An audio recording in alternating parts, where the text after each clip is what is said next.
Nah, yang terakhir ini agak berbeda dengan yang 3 sebelumnya. Kalau 3 sebelumnya adalah menggunakan sesuatu yang bergerak, ya, fluida, baik itu air maupun angin maupun gas, ya. Bisa cairan, bisa gas. Kita sebut sebagai fluida. Untuk memutar turbin, turbin menggerakkan generator, generator menghasilkan listrik. Listrik yang dihasilkan adalah listrik AC. Nah, ini ada satu teknologi lagi yang kita sebut sebagai fotovoltaik. Ya, kalau dari namanya kan kita bisa deduksi, ya, foto itu ya cahaya, foton. Voltaik, voltase, listrik. Nah, ini sebuah teknologi yang mengubah energi cahaya langsung menjadi energi listrik. Ya, tidak ada dari gerak mekanik seperti berputar atau bagaimana. Oke. Nah, listrik yang dihasilkan pun juga berupa listrik DC. Oke, kita sebut sebagai PV, fotovoltaik, atau kita sebut sebagai solar cell atau sel surya. Ya. Sama. Ini yang banyak dikembangkan di prodifisika. Nah, ini kita mulai lagi dari bagaimana kok bisa ada sel surya yang bisa mengubah foto atau cahaya menjadi listrik. Nah, ini kita masuk ke definisi dulu. Ada sebuah material itu terkait sifat listriknya cuma dibagi jadi 3, ya. Ada namanya konduktor. Konduktor itu sesuatu yang tidak bisa mengantarkan listrik. Nah, ada listrik colokan PLN itu kita colokkan dengan karet, ya, tidak akan kesetrum kita. Oh, itu insulator, Pak. Ya, Anda misalnya kita colok dengan besi, ya, kita kesetrum, ya. Garpu dimasukkan ke colokan, ya, kita kesetrum. Ya, karena kenapa? Karena garpu terbuat dari logam, dia bisa mengantarkan arus listrik. Kita sebut sebagai konduktor. Nah, ada material lain yang kita sebut sebagai insulator, dia tidak bisa mengantarkan listrik. Plastik, karet, kayu contohnya. Ya. Nah, karena itu kabel-kabel listrik kita ini dilapisi oleh karet ini, ya. Ini karet dan plastik polimer. Kalau tidak seperti ini, saya bisa kesetrum. Kenapa tidak nyetrum? Ya, karena dia bersifat insulator, tidak bisa mengantarkan arus listrik. Nah, ini ada satu lagi jenis material yang konduktor bukan, insulator tak mau. Nah, tengah-tengah diantaranya semikonduktor. Ya. Semikonduktor ini konduktivitasnya antara keduanya, antara konduktor dan insulator. Dan yang paling bagus adalah konduktivitasnya bisa kita atur semau kita, ya. Kadang kita ingin dia sebagai konduktor, kadang kita ingin sebagai insulator, bisa. Nah, bagaimana bisa menghasilkan listrik? Nah, nanti semikonduktor ini kita gabungkan, ada yang tipe N, ada yang tipe P. Seperti apa sih, Pak? Ya, nanti kita bahas sedikit demi sedikit. Ya. Nah, di pertengahannya ini, ketika disinari cahaya, dia akan menghasilkan elektron. Ya. Elektron kan muatan listrik yang muatan yang mengalir, ya. Menghasilkan apa kalau ada muatan? Ya, ini listrik, harus listrik. Ya. Menariknya IPT fotovoltaik ini kenapa? Karena didukung oleh kebijakan pemerintah. Saat ini pemerintah sedang menggalakkan sekali, seperti tadi, ya, target bauran energi EBT kan 2025 menjadi 23%, 2050 32%, kalau pesimis 52% kalau optimis. Bagaimana pemerintah bisa mencapai itu semua? Membuat PLT panas bumi atau PLT angin itu sangat mahal. Nah, ini salah satunya adalah pemerintah mulai mengajak masyarakat untuk memasang, ya. Ada namanya program 1 juta atap surya. Oke. Kita bisa pasang sel surya di rumah kita hubungkan ke PLN. Ketika siang hari, produksi listrik kita berlebih dari rumah, ya, kita sel surya, kita ekspor ke PLN. Nanti kita mendapat uang dari PLN, kita jualan listrik ke PLN. Ya. Nah, kalau malam hari ternyata listrik kita kurang, ya kita ngambil dari PLN. Nanti akan dimonitor selama sebulan ini ada surplus atau defisit, ya, ada lebih banyak ekspornya atau banyak impornya. Kalau banyak ekspornya, ya ada dibayar oleh PLN. Kalau banyak impornya, ya kita harus bayar tagihan listrik ke PLN. Oke. Itu atap 1 juta atap surya. Ya. Nah, selain itu ada program namanya Indonesia Terang. Ini memang pemerintah menggalakkan supaya pembangunan itu bisa merata. Saat ini kan sangat terkonsentrasi ke Jawa ya, Java sentris. Iya tidak, teman-teman ya dari luar Jawa merasa itu tidak. Karena ya dari Jawa kita juga jarang keluar Jawa ya, mahal soalnya. Jadi kita belum bisa membandingkan. Saya keluar Jawa baru Sumatera itu baru ke Padang, ya. Kalimantan baru ke Balikpapan, Bali, dan NTB ke Lombok. Itu saja, saya belum pernah keluar Jawa yang lainnya. Ya, jadi kita tidak bisa begitu membandingkan. Oke. Nah, target dari program Indonesia Terang ini minimal bisa dirasakan ya bahwa oleh semua desa yang ada di Indonesia. Oke. Saat ini ada 16% yang belum terjangkau oleh jaringan listrik PLN atau sekitar 12.659 desa yang tanpa jaringan listrik sama sekali. Ini bukan saat ini ya, ini data tahun 2018 kalau tidak salah. Oke. Nanti saya akan koreksi kalau salah. Oke. Nah, ini total desa ada 12.690, 59 desa. Nah, kira-kira 16%-nya atau 2.519 desa masih gelap tanpa jaringan PLN. Itu kira-kira yang tinggal di desa itu 10-an juta. Ya. Nah, mereka masih mengandalkan apa ya? Dengan lilin, dengan lentera dan sebagainya. Kan sangat jomplang seperti ini. Nah, mereka itu banyak program-program pengabdian, program-program membangun desa. Ini memang kita tujukan untuk daerah-daerah di Indonesia Timur. Untuk minimal mereka bisa merasakan adanya listrik. Ya. 2.519 desa. Nah, ini desa di mana PLN belum hadir. Ada listrik, tapi mungkin dari genset, hanya orang-orang tertentu saja yang memiliki, ya, orang-orang kaya saja. Nah, ini agar kita ingin supaya tahun 2019 ini tahun lalu ya, supaya rasio elektrifikasi di Indonesia itu sudah 97%. Ini saat ini kita lihat 2015 seperti ini. Ini lihat di Jawa dan sudah putih semua ya. Ini kalau kita lihat Google Map malam, Google Satellite malam, ini sudah terang sekali Jawa. Ya, Sumatera oke, lumayan. Sulawesi juga. Ya, ini Kalimantan, ini tengah-tengahnya Kaltara ini misalnya ya, atau Kalteng. Ya, masih hijau. Papua juga seperti itu. Oke. Dan kita ingin supaya listrik ini lebih merata.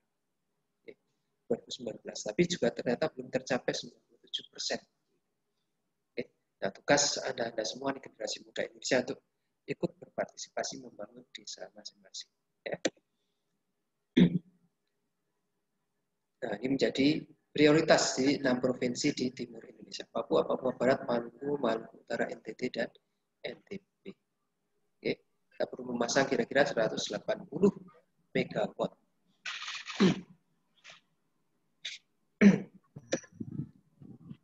Nah, ini tadi kok bisa tidak off grid Pak ya? Sebenarnya grid juga, tetapi dalam jarak yang pendek. Ya. Kenapa kalau PLTU, PLTG, PLTA harus jaraknya jauh dari pemukiman Pak? Ya karena PLTA, PLTU tadi menimbulkan suara yang sangat keras ya. Air terjun yang memutar balik-balik. Tadi kalau Anda datang ke Merican sana, waduh Merican, berisik sekali. Ya. Atau uap ketika pembakaran batu bara di boiler itu berisik, dan uap yang dihasilkan juga tidak baik untuk kesehatan. Maka biasanya di daerah agak pinggiran terpencil ya, perlu kabel listrik yang panjang, sutet yang panjang untuk menghubungkan ke konsumen. Nah, kalau solar cell tidak perlu. Anda bisa pasang di rumah, di atap rumah misalnya, atau membuat solar farm ya, di daerah pemukiman juga. Kenapa? Karena tidak berisik, tidak polusi. Okay. Nah, kita sudah punya solar farm pertama yang diresmikan Pak Presiden waktu itu tahun 2015 ya, di Kupang, NTT. Ya, memiliki kapasitas kira-kira 5 megawatt atau 5.000 watt. Itu bisa mensuplai untuk kira-kira satu desa. Cukup. Ya. Oke, sejauh ini ada pertanyaan tidak terkait energi baru terbarukan sebelum kita nanti masuk membahas di EBT fotovoltaik ya. Yang menjadi fokus di prodi kita di PV. Ya, silakan. Pak, izin bertanya. Siap. Saya, siapa Pak. ini? Apakah berarti setiap baling-baling yang berputar itu yang menghasilkan medan magnet itu selalu bisa menghasilkan listrik, Pak? Setiap baling-baling yang berputar apakah bisa menghasilkan medan? Sebenarnya bukan baling-balingnya yang berputar. Ya, nanti kalau kita belajar di fisika dasar 2, yang menghasilkan medan listrik adalah perubahan medan magnet. Oke. Jadi kalau kita punya magnet, kan ada kutub utara dan selatan ya. Ini misalnya kutub utara, ini selatan. Ya. Nah, nanti kita buat coil di sini, ya, kumparan. Nah, ini ketika kita dekatkan atau kita jauhkan, kan medan magnet yang menembus coilnya ini berubah. Ya. Ketika kita jauhkan menjadi mengecil, kita dekatkan semakin membesar. Nah, perubahan medan magnet yang ditangkap oleh coil ini yang bisa menghasilkan medan listrik. Oke. Kayak kalau di PLT sesuatu yang berputar adalah kita putar. Ini misalnya ada magnet kiri dan kanan ya. Medan magnetnya tetap di sini. Tapi coilnya ini yang kita putar. Sehingga suatu saat dia yang masuk ke coil 0, 1, 0, min 1. Putar lagi 0, 1, 0. Ini berputar terus. Nah, listrik yang dihasilkan di ujung coilnya nanti berbentuk seperti sinusoida. Ya. 0, 1, 0, 1. Nanti kita akan belajar lebih lanjut di fisika dasar 2. Oke. Fisika dasar 1 kita belajar geraknya dulu, mekaniknya dulu, gerak berputarnya. Nanti 2 ke listrik magnetnya. Oke. Begitu Mas. Tadi siapa yang bertanya ya? Saya, Pak. Syafrizal. Oh iya, Mas Syafrizal. Ini berarti yang ikut P2K gelombang 2 ya? Iya, Pak. Dari mana asalnya, Mas? Dari Nganjuk, Jawa Timur. Oh, Jawa Timur ya. Ya, berarti dekat dengan PLTU tadi. PLT apa? Ya, PLTU Python ya harusnya. Agak jauh sih ke utara. Masih jauh, gitu. Pak. Ini udah kenalan dengan teman ke Jogja daripada ke timur. Oh iya. Sudah pada kenal dengan teman-teman yang lain ya, yang P2K tahap 2? Sudah, Pak. Oke. Oke, begitu ada pertanyaan lain? Pak, mau bertanya, Pak. Silakan. Saya Dwi mau bertanya, apakah semua pembangkit tenaga listrik itu seperti uap, air, dan lain-lain itu menimbulkan suara yang bisik, Pak? Berisik itu, Pak, suaranya. Oke, sejauh yang kita pernah kunjungi memang berisik. Ya, kita pernah kunjungi di PLTA yang memang bendungan besar. Ya, seperti Anda ke air terjun gitu kan. Minimal suara gerojogannya itu kan akan berisik. Oke. Kemudian PLTU uap, di mana kita membakar batu bara untuk membuat uap air di boiler. Ya.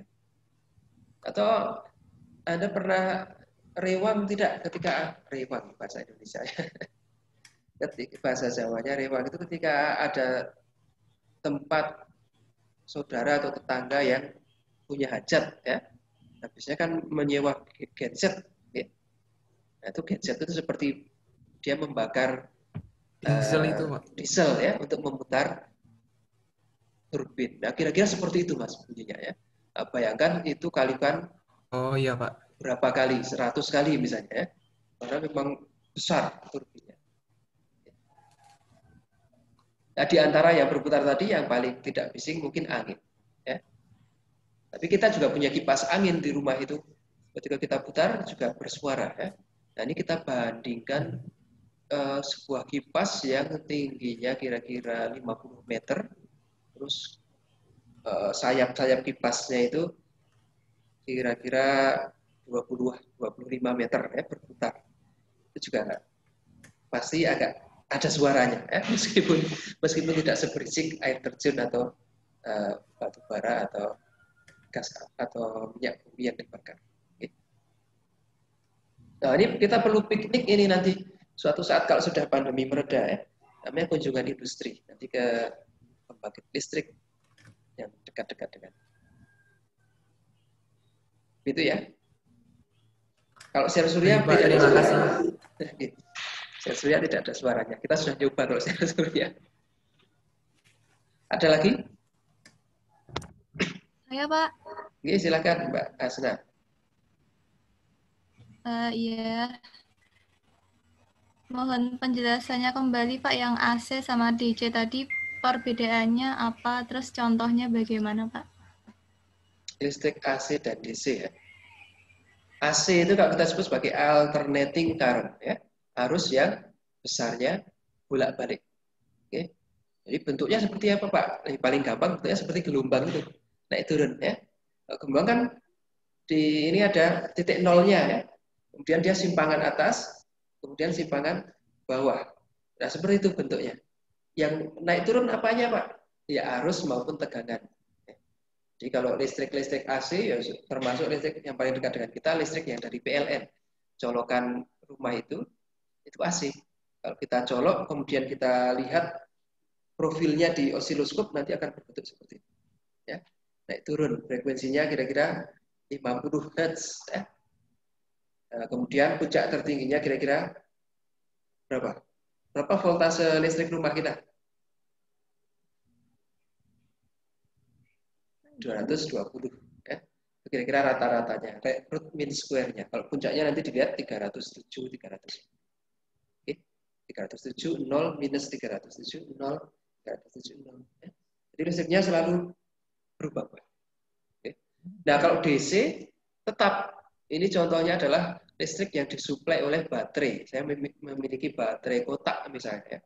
Baterai kotak. Itu berapa voltasenya? 9 volt. Kalau baterai yang bulat, ya seperti tabung, 1,5 volt. Aki motor, pas Anda ganti aki, atau aki mobil, itu kira-kira 12 volt, ada yang 24 volt. Ya. Ya, itu sumber tegangan DC. DC itu maksudnya bagaimana? Direct current. Artinya arusnya nilainya sama.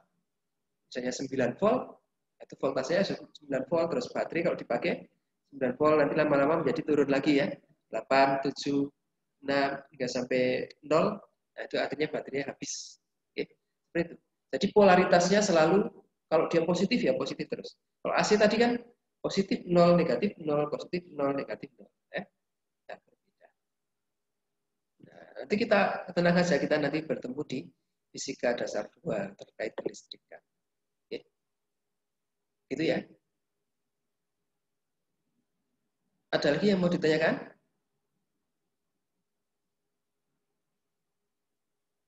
Saya mau Belum nanya. ada. Oh, itu siapa yang mau nanya? Kalau saya Pak. Muncul yang mana orangnya? Siapa, Mbak Rini? Iya. Oh ya. Bapak mau nanya, kalau untuk membuat solar cell untuk orang awam itu apakah memerlukan waktu yang lama, Pak? Membuat solar cell untuk orang awam, kalau solar cell yang kualitas industri memang agak rumit, ya. Tetapi ada solar cell yang kita bisa buat sendiri di rumah, ya. Namanya solar cell generasi ketiga, namanya dye-sensitized solar cell. Oke. Nanti kita coba setelkan, ada beberapa video di SSC mungkin ya. Saya kopikan dulu videonya. Oke. Nah, setelah ini ya. Nanti kita bahas memang fokus di solar cell. Oke. Ada lagi? Saya ingin bertanya. Cukup ya, kalau cukup kita lanjutkan dulu ke pembahasan solar cell-nya. Oke.